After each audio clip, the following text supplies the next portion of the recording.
Hello everyone and welcome back to the TheLastBites channel. Palach Tournament just started this week, but we already have to do a recap.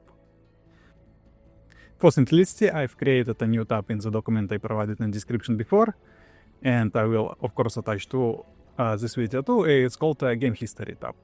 So what's gonna happen here? Here I'm gonna mention all the games that were played on the tournament. If the game was streamed on Twitch or on YouTube and I have a recording, I will attach a full stream link to that game. Or in case if the game was played and only screen shared in Discord and I have only some recordings, I will just add it into recap. So for example, today we're gonna look into 3 games that were played in 3 groups, C, B, and D. In C group, SilentHIT played versus Ыбak. In group D, Demald played versus Lyas, and in group B, TheLastBites, who is me, played versus Kosmodruid. So if you haven't seen my game versus Kosmodruid, I suggest to close this video and go by the link into the full video to not have any spoilers, but don't forget to come back later to this video. So it's time to recap, and let's start with the game SilentHIT versus Ыбak. So on the left side we have SilentHIT with his build. He brought Primal Mammoth with Perfectionist and Vision of Materium. He needed Vision of Materium. When he completed, he can rally off Legion's Golden Golem, and as I mentioned before, Golden Golem was buffed quite significantly in this mod, so it's a good unit right now.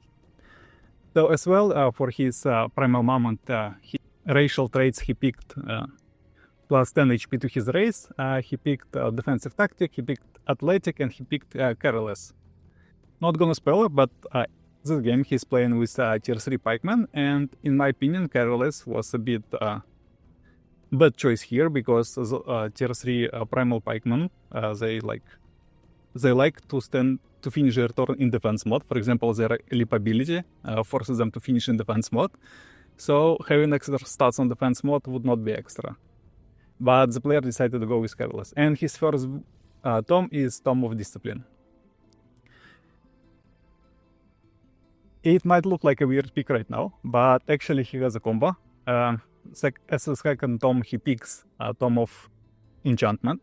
He goes with Thundering Blades, and Thundering Blades also reduces status defenses on your opponent. So Discipline Tome applies stun. You Thunder Defense, you apply Thunder Defense, Thunder Resistance. And as well, Primal Mammoth apply Frozen Effect. So that build is basically all about control. With your hits, you apply 2 hard status effects like Freeze and Stun, and as well, you reduce defenses, which also reduces status resistances with Thundering Blades.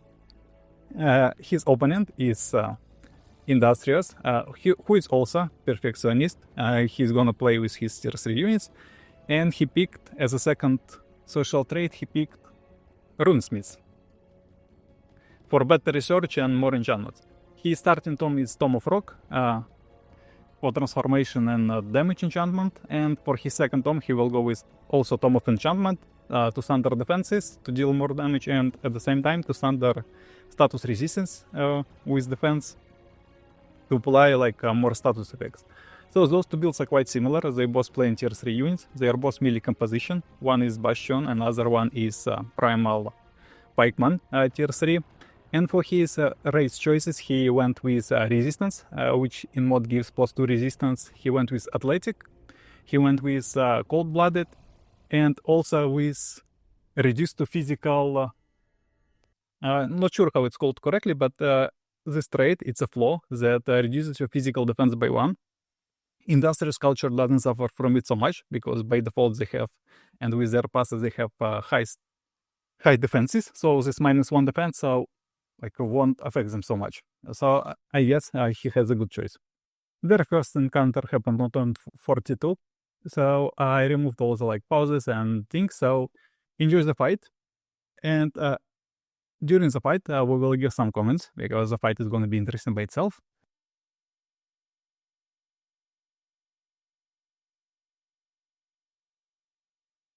In this moment, I believe Bastion player happened to make a mistake. So both of the players play in linked mind, and if you don't know, when you attach your unit to your enemy unit, linked mind works on both units, so they links to enemies too, but the spell works only on your units.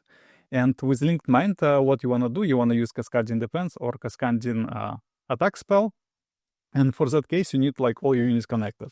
And as you can see, with this pattern of movement and the big rock in the middle, actually the Bastion player broke his link. He has 2 stacks of units, and when he casts the spell, he only affects one of it. So it's a bit of wasted value there.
Here goes a moment where actually Primal Malan build started working so well.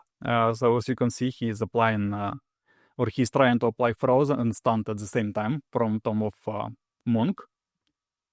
He's applying Thunder defenses, so with Thunder defenses he reduced status resistances too, and now his chance of applying those hard CC effects is much higher. As well, Golden Golem is doing a great job. He's applying Gilded effect like on many units, which is quite valuable.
My final thoughts on this fight, both players had the similar build, they had similar tomes. So, but the Primal Mount player, he had regeneration, which helped him a lot in case when two armies clash and they don't deal enough damage to each other to actually kill units. Regeneration and healing effects saves the day. So that's exactly what happened in this fight. Pikemen were receiving some AoE damage.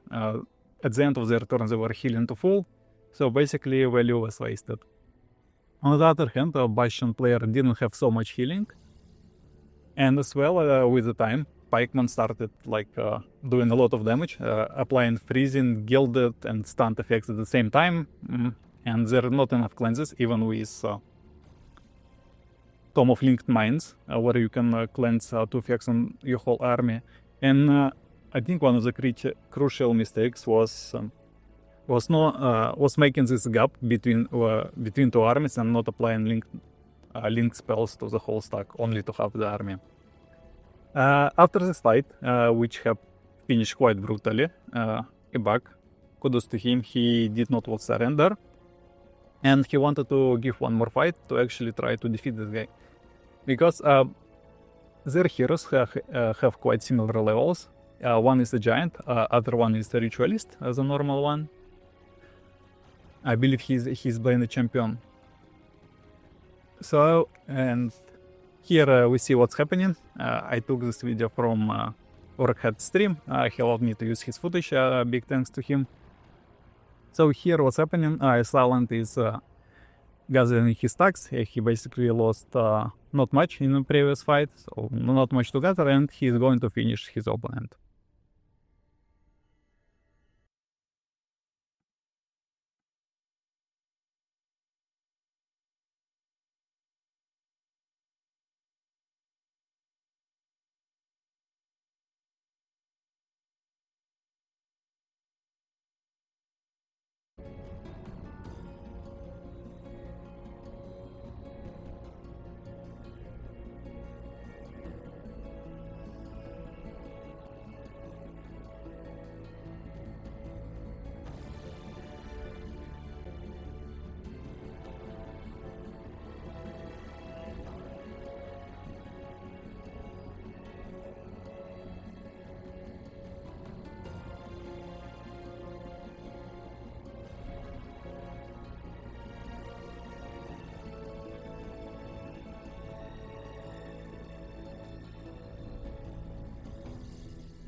their second fight happens on turn 50.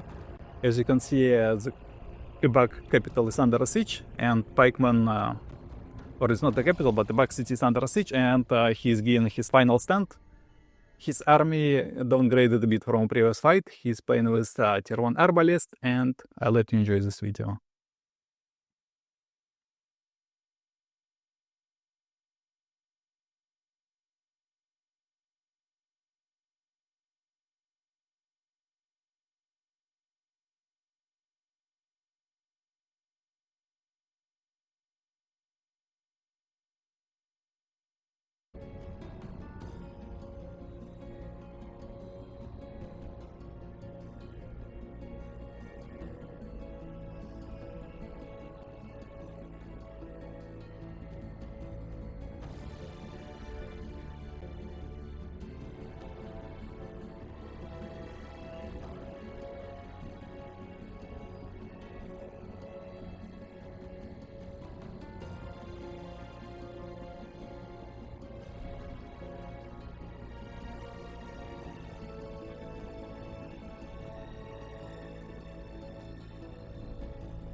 The next game happened between Demald and Lyas from Group D. As you can see, it's their first game in the group, so the players have opportunity to choose any build from their 3 builds currently. In the next game, this build will be banned, so they will have to choose from other 2 builds. So in that case, you cannot repeat the same build in 2 games in a row. So Demald is a perspective young player who is showing quite a good result, and Lyas is a the Palach mod developer, basically. So all the changes, he is the technical mind behind all this beauty of balance mod. Okay, so Demald is playing Architects of Materia with chosen destroyers and Prophilic Swarmers. At first, as this build, I thought it's quite a joke, but at the end, I realized what he was aiming for. So the idea behind this build was you get your units and you get a Mage Tower to level 3. In that case, with Mage Tower level 3, you get extra ranks on the units you summon by a spell. And what he does, he takes Tome of Horde, and Tome of Horde allows you to summon a unit from your city. So what happens basically on turn 30, he builds a Wizard Tower, he builds some rank on his units, and all the units he summons, tier 1 units, the one he's using, they have champion rank. So basically he summons a very tanky unit on champion rank who costs only 60 mana from Tome of Horde, and he can summon it on flight. He does not need to produce it in a city. He picked a perk that gives him to his race plus an HP. He also picked Bulwark. Bulwark is an important ability for his build because he's playing with tier 1 units and tier 1 charge unit of architects. After they hit the target, they always finish their turn in defense mode. So what it does, it gives to tier 1 unit plus 2 extra stats. Because when you finish in defense mode, you get by default 2/2. With Bulwark, you get 4/4. And he went with Athletics, of course, with playing melee units. And for the last flaw, because he already spent 6 points, he picked Vulnerable to Physical, because he already gets 4/4 stats from defense mode, so -1 to physical defense is not so much. The crucial part here is Tome of Horde, so he can summon his tier 1 units with champion ranks already. His opponent, Lyas, who is a dev developer, he is playing with Outswarm Righteousness. I hope I pronounced it correctly. And for his build, he picked Athletic and... wow, I haven't seen the other racial trait in a while. So the other racial trait that reduces... I had to look up the name. I haven't seen it well. It's a tenacious. It's called 2 perks. It reduces your losses from a model loss. So, for example, if a unit has 3 models and the unit loses 2 models, it deals only 33% damage. But in case of tenacious, it will consider like if he has like 2 models left instead of 1.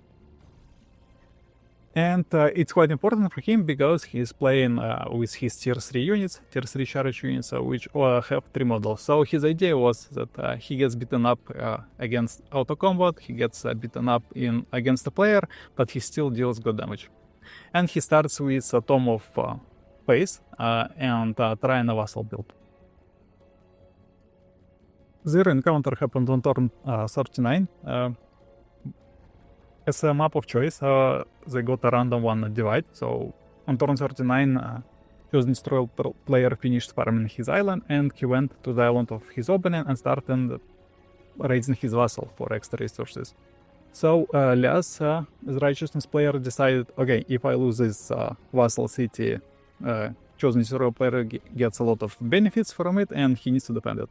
So the fight happens. It's by combat power, it's quite similar one. It's on the same level. I'll let you enjoy the fight, and at the end of the fight, I will give some comments of what happened there.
not gonna lie, it's probably the worst map you could get when you play in melee comp. So this map has 2 choke points and the rest is mountains. It's very hard to maneuver, and basically your opponent needed only like few units to block those choke points. So I would say it's a very cyber sport map, and you need to have like a lot of experience actually to play around it. So the map-wise, the Righteousness player was in a huge disadvantage because he mostly had melee comp. He only had the melee composition, and he couldn't maneuver through the map. Materium player, at least he had supports who could deal damage. They deal actually good damage with their links, and it's Architect's culture. So yeah, Righteousness player was a big disadvantage. As well, Demald, who is an architect, he started the fight well. It's a middle choke point. He actually threw spikes from a ritualist. Not often use spells, what I can say. And he basically denied the whole area for a Righteousness player to engage and forced him to split his stacks into 2. And you know what? Righteousness player basically got tricked there. Because he saw that he got area of denial and he split his stacks into 2 and tried to envelop his opponent. But what happened? Because his army is not so fast and not so maneuverable, and the map is so bad for him. He got splitted, and the first stack was destroyed by a full opponent's force, and then the rest of the units were destroyed too. So Demald played very well with Area of Denial spell, forced his opponent to make a huge mistake, tactical one, and basically finished him off there. Beautiful execution from Demald, good fight, and yeah, we wish good luck to both players.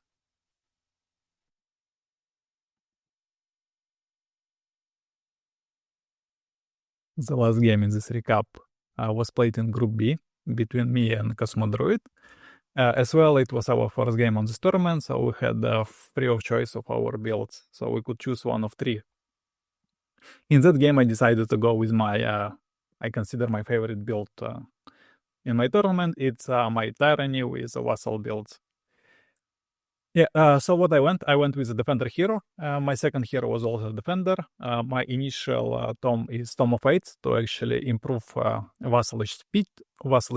Of course, I picked Chosen Uniters to get even more income from vassals, and I picked Mana Channelers to summon spirits faster and cheaper. As for racial traits, I went with Strong, Hardy, Tough, Sharp Eyes, and Weak Constitution. Sharp Eyes is a crucial one here because we're playing with Heavy Fog, which reduces vision by -2 for all units on the map. So this Sharp Eyes at least helps me compensate a bit for the reduced vision, and actually I can feel comfortable in the game. My opponent, Kosmodruid, he went with Aristocracy and Evolution build. He went with Slithers. Skirmishers.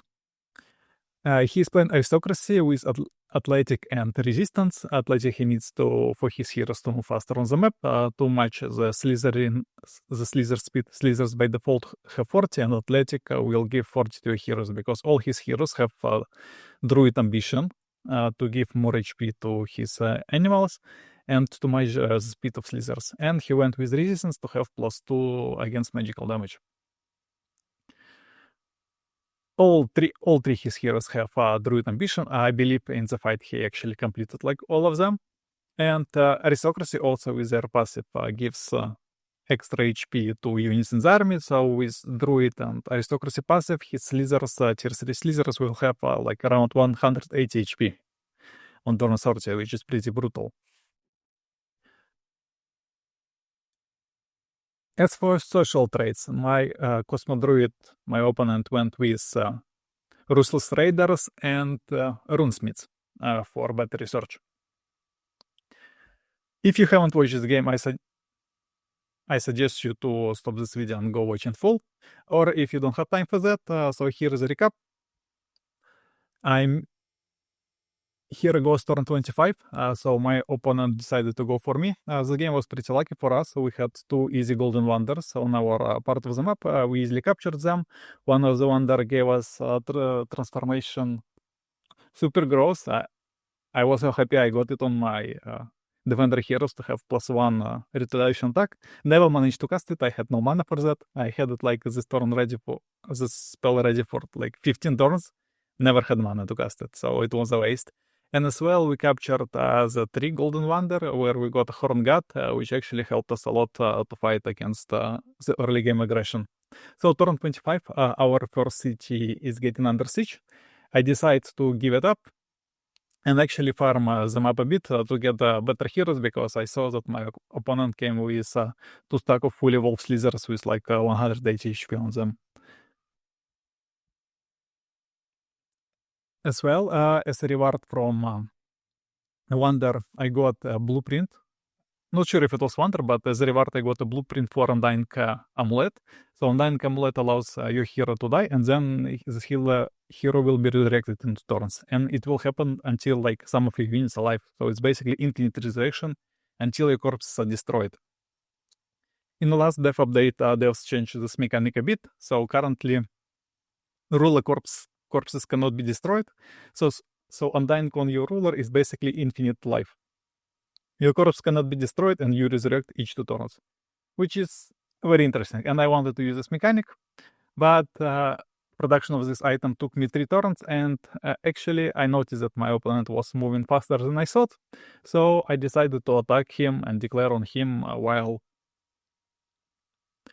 he was near my Army's Vassal, because Army's Vassal had a hero inside, had some good units, which actually I thought, okay, probably this unit is gonna be better than Undying Amulet, so I canceled my Undying Amulets, craft some cheap trinkets, and went into combat with my Vassal.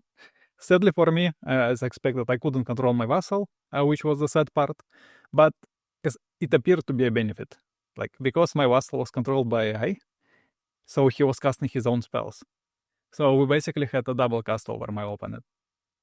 So you can see how the fight goes. It was a long fight, because my build has no damage. My opponent build has a lot of HP, and I have a lot of healing, so it was back and forth. Pretty interesting one.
As expected, at the end of fight, I made the right choice of not finishing my Undying Trinket, because as you can see, my defender hero had good stacks, had good HP, so basically my opponent didn't even try to kill him. So this trinket would have been like a huge waste. So it was a good choice for crafting those free items. As well, Spellblade, as much as I don't like this hero, because he is pretty useless, Spellblade probably is one of the best heroes being on level 5. He has good ability for this level, and he deals some damage. So I was happy with this choice. By the way, after this fight, players in the tournament, they noticed my build, and like they mentioned, actually I will be an easy target because my builds are not so good. Let them think so. I actually think that my builds are good. Yeah, there maybe not be so abusive and like not be so dominant as other builds where you spawn like one unit type or just one unit. But I actually have high trust in my build, and I hope we will prove our opponents that they're wrong. Yeah, that's the recap for this part. 3 games were played, points were distributed. I will update the document accordingly. Thank you guys for watching. Don't forget to drop the like and subscribe, and see you next time. Bye bye.